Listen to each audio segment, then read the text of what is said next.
قریشی جانان می وای سلامنا د سحر باد رب دی پارا قریشی جانان می وای سلامنا.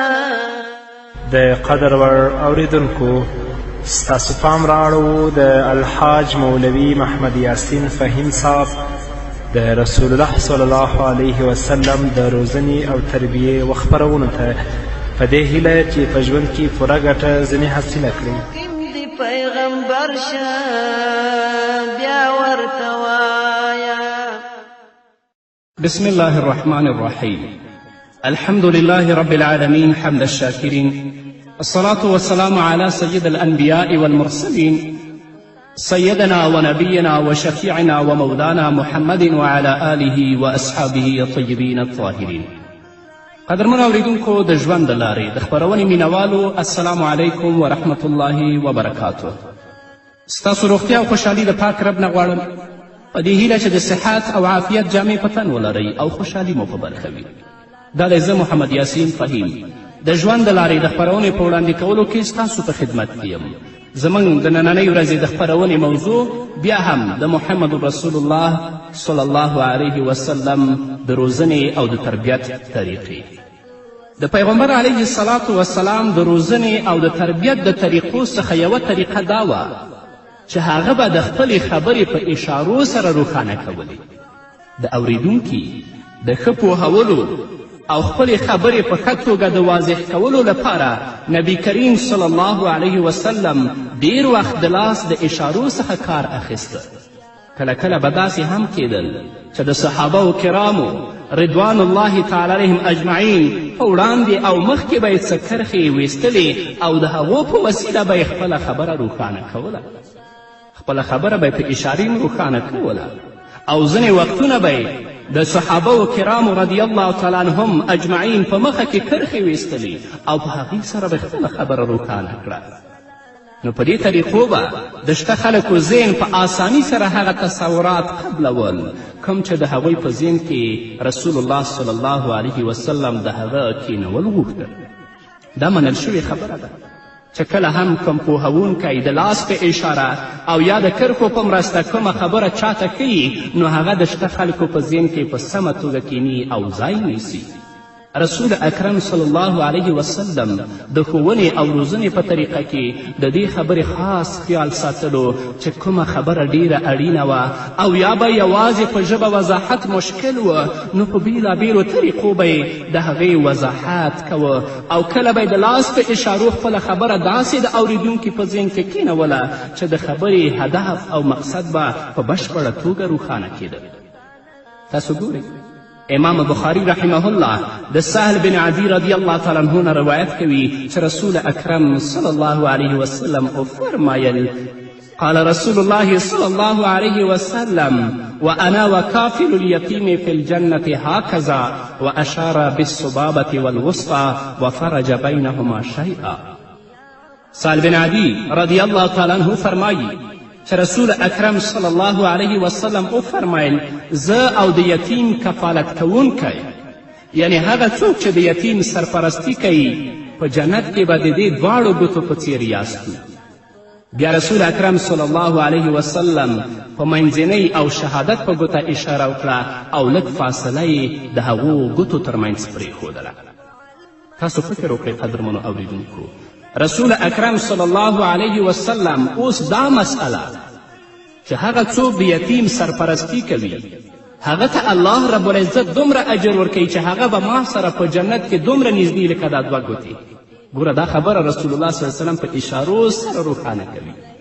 فکر وکړئ کله چې د الله رسول صلی الله علیه وسلم خپله د شهادت او منځنۍ ګوته پورته کړي او دا یې ویلي وي چې زه او د یتیم کفالت کوونکی به په جنت کې د دې دواړو ګوتو په شان یو یعنې د یو بل سره به ډیر نږدې یاستو او ترمنځ به مو هیڅوک خنډ او مانع نه وي. نو صحابه کرام رضی الله عنهم به چې د جنت د لاسته راوړلو لپاره یې خپله دنیا هم تر جنت زار کړې وه او د الله د رسول صلی الله علیه وسلم نږدېوالی د هغوی لپاره تر هر نعمت ډیر قیمتي و. نو آیا د دې وینا او اشارې وروسته به د هر صحابي په زړه کې دا هوډ او عزم نه وي پیدا شوی چې د یتیم د کفالت په ذریعه باید ضرور جنت ترلاسه کړي.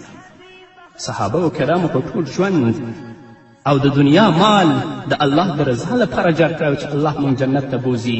بیا چې پیغمبر علیه الصلاة وسلام د خپل دا دوه ګوتې پورته کوي چې هغه څوک چې د یتیم کفالت او سرپرستی کوي زه او هغه به په جنت کې دومره نږدې وي، هیڅ خنډ به زموږ ترمنځ نه وي. نو اوس به د صحابه کرامو هوډ او عزم څه وي؟ نو دا د پیغمبر علیه الصلاة وسلام د روزنې د طریقو څخه یوه طریقه وه چې مبارک به د خپله خبره په اشارو سره روښانه کوله. یو ځل سفیان بن عبدالله رضی الله تعالی عنه د رسول الله صلی الله علیه وسلم نه پوښتنه وکړه: ای د الله رسوله، ستاسو په نظر زما لپاره تر ټولو خطرناک شی څه دی؟ نبی کریم صلی الله علیه وسلم خپله ژبه په ګوتو باندې ونیوله او ویې ویلې دا. نو رسول اکرم صلی الله علیه وسلم سفیان بن عبدالله رضی الله عنه د ژبې د زیان او خطر په لورې په مؤثره طریقه او بڼه متوجه کړ چې ژبه په لاس ونیوله. که سړی خپله ژبه په واک کې ونه ساتي او د بې احتیاطي نه یې ونه ژغوري نو دا د انسان لپاره تر ټولو زیاته د بربادي او هلاکت لامل کیدی شي.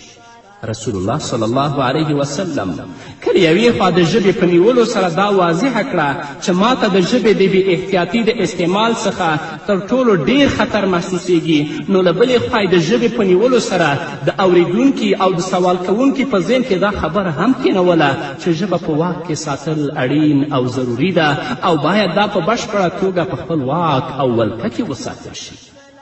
رسول الله صلی الله علیه وسلم څنګه د خپلې خبرې وضاحت په اشارې سره کوي چې د خپله ژبه په ګوتو باندې نیسي. همدارنګه امام بخاري او امام مسلم رحمهم الله د ابو موسی اشعری رضی الله تعالی عنه نه روایت کوي، فرمایي عن النبي صلی الله علیه وسلم قال ان المؤمن للمؤمن كالبنيان يشد بعضه بعضا وشبك اصابعه. رسول الله صلی الله علیه وسلم وفرمایل چې مؤمن د مؤمن لپاره، مسلمان د مسلمان لپاره د ودانۍ او د عمارت په څیر دی، د کوم چې یوه برخه بله برخه کلکه او نیولې وي. او رسول الله صلی الله علیه وسلم د خپل یو لاس ګوتې د بل لاس په ګوتو کې داسې دننه کړې چې د هغې څخه یې جال جوړ کړ.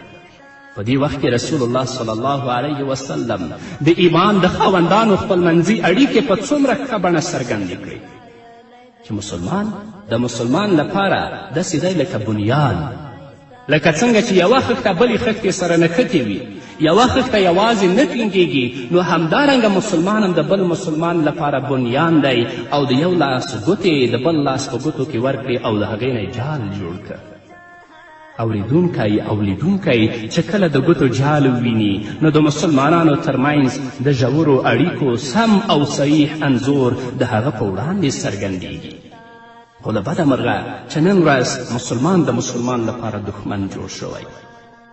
مسلمانان د کفر په جال کې پریوتي دي، د خپل د مسلمان ورور دښمن ګرځېدلی او تل لپاره په دې هڅه کې دي چې څنګه د خپل مسلمانانو ورونو ته ضرر ورسوي او دیو ته تکلیف ورسوي. او حال دا چې رسول الله صلی الله علیه وسلم فرمایي ان المؤمن للمؤمن كالبنيان يشد بعضه بعضا وشبك اصابعه. رسول الله فرمایي چې مؤمن د مؤمن لپاره د ودانۍ او د عمارت په څیر دی، د کوم چې یوه برخه بله برخه کلکه او نښلولې وي. او رسول الله صلی الله علیه وسلم د خپل یو لاس ګوتې د بل لاس په ګوتو کې ورکړې او د هغې څخه یې جال جوړ کړه. تاسو ګورئ رسول الله صلی الله علیه وسلم د خپل د خبرې وضاحت په څنګه اشاره باندې کوي. یو ځل رسول الله صلی الله علیه وسلم د صحابه و کرامو رضوان الله تعالی علیهم اجمعین سره ناست و او پیغمبر علیه الصلاة وسلام په خپل مبارک لاس باندې په ځمکه کې یوه سیده کرښه او لیکه وویستله. رسول الله صلی الله علیه وسلم وفرمیل دا د الله رب العزت لاره ده. بیا یې د دې کرښې څخه دوه کرښې ښي لور ته او دوه یې چپ لورې ته وښکلې او رسول الله وفرمیل دا د شیطان لارې دي. له دې وروسته یې په نیغې کرښې لاس کیښود او رسول الله دا آیت تلاوت کړه، لکه څنګه چې دا حدیث امام احمد رحمه الله په خپل مسند کې د حضرت عبدالله ابن مسعود رضی الله تعالی عنه نه روایت کړی. هغه فرمایي عن عبد الله بن مسعود قال خط لنا رسول الله صلى الله عليه وسلم خطا ثم قال هذا سبيل الله ثم خط خطوطا عن يمينه وعن شماله ثم قال هذا سبل قال يزيد متفرقة على كل سبيل منها الشيطان يدعو إليه ثم قرأ إن هذا صراطي مستقيما فاتبعوه ولا تتبعوا السبل فتفرق بكم عن سبيله. عبدالله بن مسعود رضی الله تعالی عنه وایي چې رسول الله صلی الله علیه وسلم موږ ته یو نیغ خط وښکلو او وی فرمایل دا د الله رب العزت لاره ده. بیا رسول اکرم صلی الله علیه وسلم ښي او چپ لورې ته نور خطونه وویستل او رسول الله وفرمایل دا مختلفې لارې دي چې د هرې لارې په سر کې شیطان ناست دی او هغې ته بلنه ورکوي. بیا رسول اکرم صلی الله علیه وسلم دا آیت تلاوت که دا زما نیغه لاره ده همدا غوره کړئ او په نورو لارو مه ځئ چې هغه مو له دې لارې څخه کاږه او خواره واره کوي. د دې آیت تشریح چې ان هذا صراطي مستقیما فاتبعوه ولا تتبعوا السبل فتفرق بكم عن سبیله. رسول الله صلی الله علیه وسلم د دې آیت تشریح د کرښو په وسیله سره نهایت په عامه او ساده ژبه بیانه کړه او په ذهنونو کې دا خبره کینوله چې د عزت د سرلوړي او جنت ته د رسېدو یوازینۍ لاره همدا ده او له دې څخه پرته نورې ټولې لارې که هغه باطل ادیان وي او که نور افکار او نظریات وي هغه ټول شیطاني لارې دي کومې چې انسان هلاکت او بربادي او دوزخ ته رسوي. تاسو ګورئ قدرمنو اوریدونکو رسول اکرم صلی الله علیه وسلم د خپل خبرو وضاحت په څنګه توګه کوي. نو یو استاد لپاره یو عالم لپاره یو بلونکي لپاره او همدارنګه یو معلم او استاد لپاره دا مناسبه ده او ضروري ده چې د خپل خبرو وضاحت شاګردانو ته او اوریدونکو ته په داسې طریقو باندې وکړي چې د دې خبره د هغه اوریدونکو او شاګردانو په ذهن کې په سمه توګه کینی او هغه په خپل ژوند کې عملي کړي. دا د رسول اکرم صلی الله علیه وسلم د روزنې طریقې دي. که په خپل ژوند کې دغه موږ عملي کړو بیا به هم هیڅ کوم مشکل سره نه مخامخ کیږو. ځینې داسې استادان دي چې د خپلو طالبانو او شاګردانو ته درس وایي. شاګرد یو ساعت ناست وي چې کله شاګرد یې پورته کیږي یوه خبره هم شاګرد نه وي برداشت کړې ځکه استاد د درس په طریقه باندې نه پوهېږي چې دا داسې زه څنګه خپل شاګرد ته ووایم. استاد لپاره مهمه ده چې د درس او د تدریس په طریقه باندې پوه شي. همدارنګه ځینې خطبا او امامان دي چې په خپلو جماعتونو کې په ساعتونو تقریر کوي خو په مختلفو موضوعاتو باندې غږیږي. هغه اوریدونکی چې هلته په جماعت کې ناست دی د لرې ځای نه راغلی چې څه خبرو برداشت وکړي اصلا هغه په څه باندې پوهیږي. نو د امام د استاد او د بلونکي لپاره دا مناسبه ده چې د خپل خبرې چې هغه اوریدونکو ته کوي په ښه توګه باندې هغه خبرې هغوی ته واضحه کړي تر څو چې هغه د هغوی په ذهنونو کې په سمه توګه باندې کیني. دا د رسول اکرم صلی الله علیه وسلم د روزنې د طریقو څخه یوه طریقه وه چې هغه به د خپلې خبرې په اشارو باندې واضحه کولې. نورې به واورو قدرمن اوریدونکو خو هغه د یوې دمې نه وروسته. فو قریشی جانان می وایه سلامونه د سحر بعد رب د پاره اصلی سلام می ورته وایه عاشق سلام نملی ورایا نرا رسیجی تر دی زایا قسمت بند دی تقدیر پو زنزیرنا دی سحر بعد رب دی پارا. قدرمن اوریدونکو بیا هم زموږ سلامونه او نیکې هیلې ومنئ. د رسول اکرم صلی الله علیه وسلم د روزنې د طریقو څخه یوه طریقه دا وه چې په خپل منځ کې به یې خبرې اترې کولې. په خپل منځ کې به یې هغه مسئله په پوښتنو او په ځوابونو راپورته کوله. رسول الله صلی الله علیه وسلم د دې لپاره چې خبره د اوریدونکو یا اوریدونکي په ذهن کې په ښه توګه کیني نو ځینې وخت به یې خپل منځي خبرې کولې او کله به یې د پوښتنو او ځوابونو په طریقه خبرې کولې. له دې څخه څو ګټې ترلاسه کېدلې. ټول صحابه به په بشپړه توګه متوجه کېدل او په خبرو اترو کې به دلچسپي اخیستله. هغوی ته به د غور او فکر فرصت په لاس ورته د کوم له امله چې د هغوی استعداد او وړتیا وده کوله. همدارنګه د سوال او ځواب په ذریعه به یې حقایق ډیر په ساده او آسانه بڼه په ذهنونو کې کینول. رسول الله صلی الله علیه وسلم د سوال او ځواب په بڼه د صحابه کرامو فکر او عمل ته څنګه وده ورکوله؟ د دې څو بیلګې به زه تاسو ته وړاندې کړم. اول، امام احمد رحمه الله په خپل مسند کې د رسول اکرم صلی الله علیه وسلم یو حدیث نقل کړی. فرمایي رسول الله صلی الله علیه وسلم یقول تدرون من المسلم قالوا الله ورسوله اعلم قال من سلم المسلمون من لسانه ويده قال تدرون من المؤمن قالوا الله ورسوله اعلم قال من امنه المؤمنون على انفسهم واموالهم. رسول الله صلی الله علیه وسلم پوښتنه کوي تاسو پوهیږئ مسلمان څوک دی؟ صحابه کرامو ویل الله او د هغه رسول ښه پوهیږي. رسول الله ځواب ورکوي مسلمان هغه څوک دی چې د لاس او ژبې څخه یې بل مسلمان په امان وي. بیا رسول الله پوښتنه کوي آیا تاسو پوهیږئ مؤمن څوک دی؟ صحابه کرام ځواب ورکوي الله او د هغه رسول ښه پوهیږي. رسول الله ځواب ورکوي مؤمن هغه دی له چا څخه چې د ایمان خاوندان د خپلو ځانونو او مالونو په اړه په امان کې وي. تاسو ګورئ دا خبره رسول الله صلی الله علیه وسلم د سوال او ځواب په بڼه باندې کوي، نو دا خبره به د صحابه و کرامو په ذهنونو کې څومره ځای نیسي. همدارنګه رسول الله صلی الله علیه وسلم فرمایی ارأیتم لو ان نهرا بباب احدکم یغتسل منه کل یوم 5 مرات هل یبقى من درنه شیء؟ قالوا لا یبقى من درنه شیء قال فذلك مثل الصلوات الخمس یمحو الله بهن الخطایا. رواه المسلم.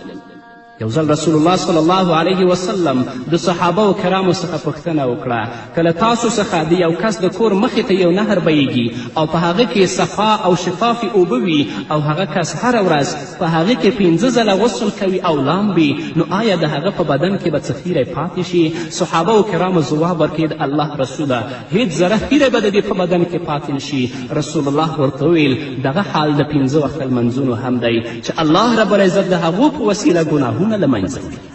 دریم، حضرت ابي هريره رسول الله نه روایت کوي ان رسول الله صلی الله علیه وسلم قال اتدرون من المفلس؟ قالوا المفلس فينا من لا درهم له ولا متاع فقال ان المفلس من امتي ياتي يوم القيامه بصلاه وصيام وزكاه وياتي قد شتم هذا وقذف هذا واكل مال هذا وسفك دم هذا وضرب هذا فيعطي هذا من حسناته وهذا من حسناته فإن فنيت حسناته قبل أن يقضى ما عليه أخذ من خطاياهم فطرحت عليه ثم طرح في النار. رواه مسلم.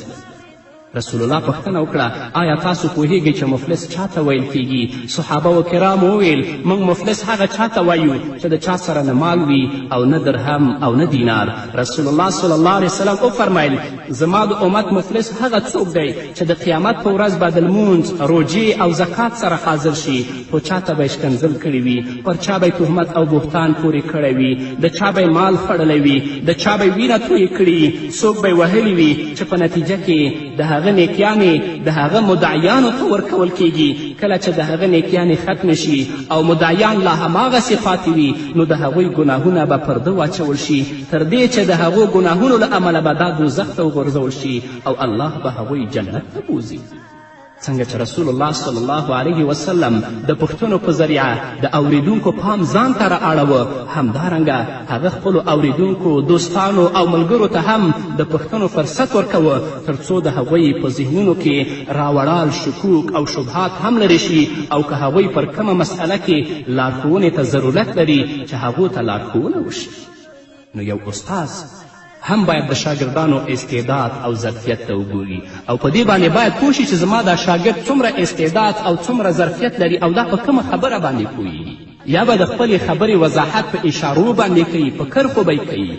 که په دې نه کیږي د سوال او ځواب بڼه به غوره کوي او که په دې هم نه کیږي نو شاګرد ته او اوریدونکي ته باید فرصت ورکړی شي چې هغه په خپله پوښتنې وکړي او استاد هغو ته ځواب ورکړي تر څو چې دا مسائل د هغو په ذهنونو کې په سمه توګه باندې ځای ونیسي. خو متاسفانه چې نن ورځ په دې طریقو باندې ډیر کم بلونکي او اساتذه پوه شي. رسول الله صلی الله علیه وسلم څومره پوښتنو او سوال کولو ته فرصت او وخت ورکوه، له دې خپلمنځي خبرو اترو څخه د هغې اندازه کیږي چې زه به تاسو ته بیان کړم.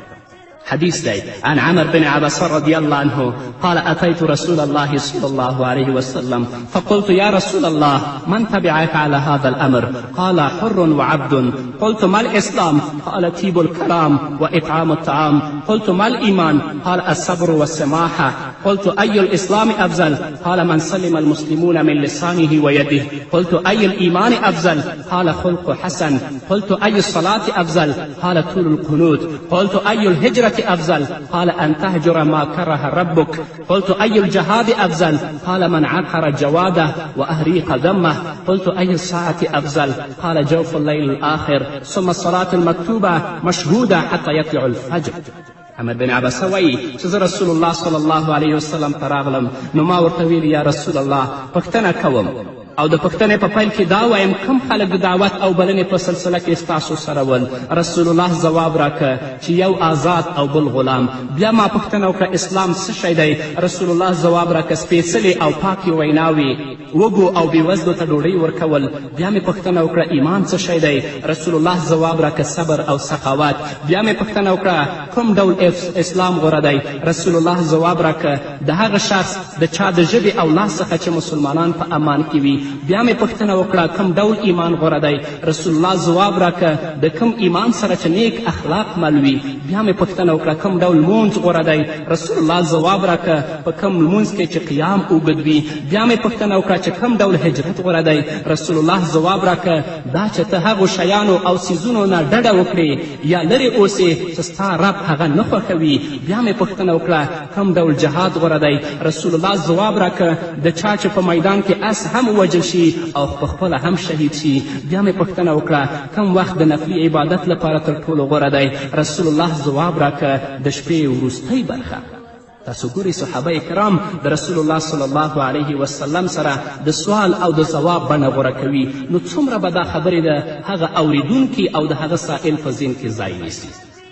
دا د پیغمبر علیه الصلاة والسلام د روزنې د طریقو څخه یوه طریقه ده چې د سوال او ځواب بڼه به یې غوره کوله د اوریدونکي او سائل سره. نو اوس که هغه هم وشي، پلار د خپل اولاد سره، مور د خپل اولاد سره، استاد د خپل شاګرد سره، بلونکی د خپل اوریدونکي سره، امام د خپلو مقتدیانو سره غوره کړي، ټولو ته به دین معلوم وي، هیڅ مشکل به نه وي پاتې. یو ځل حضرت علی کرم الله وجهه د رسول الله صلی الله علیه وسلم نه پوښتنه وکړه چې تاسو د خپل مسلک وضاحت وکړئ.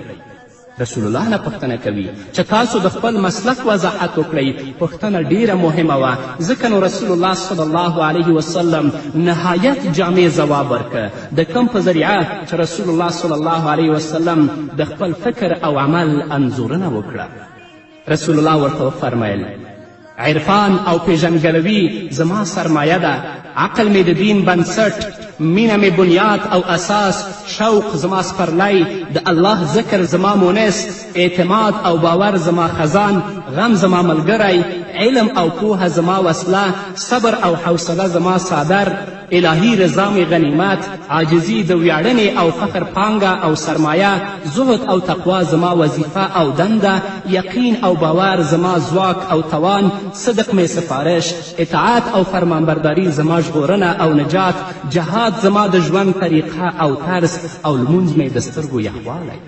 څنګه چې حضرت علی کرم الله وجهه پوښتنه کوي، پوښتنه ډیره مهمه ده. د رسول الله نه پوښتنه کوي چې ستا مسلک څه شی دی؟ نو رسول الله څنګه په جامعو الفاظو باندې هغه ته ځواب ورکوي؟ نو دا د رسول الله صلی الله علیه وسلم د روزنې طریقې دي. که دغه موږ په خپل ژوند کې عملي کړو، هیڅ مشکل سره به بیا نه مخامخ کیږو. په همدې هیله نو قدرمنو اورېدونکو دا وه زموږ د نن ورځې خپرونه چې ستاسو درانه حضور ته وړاندې شوه. تر بلې خپرونې پورې چې زه بیا هم ستاسو درانه حضور ته راځم، تاسو ټول په پاک رب سپارم. پاتې ژوندم نیکمرغه، ښاد، بریالي او کامیاب. قریشی جانان می وای سلامنا د سحر باد رب د پارا پور دی وسولم هجرانا د جدای نلرم توانا زکا کړي غم هر زمانہ تلبک وم د یار په در کې فریادونه د سحر باد رم د پارا په قریشی جنان می وای سلامنا د سحر باد رب دې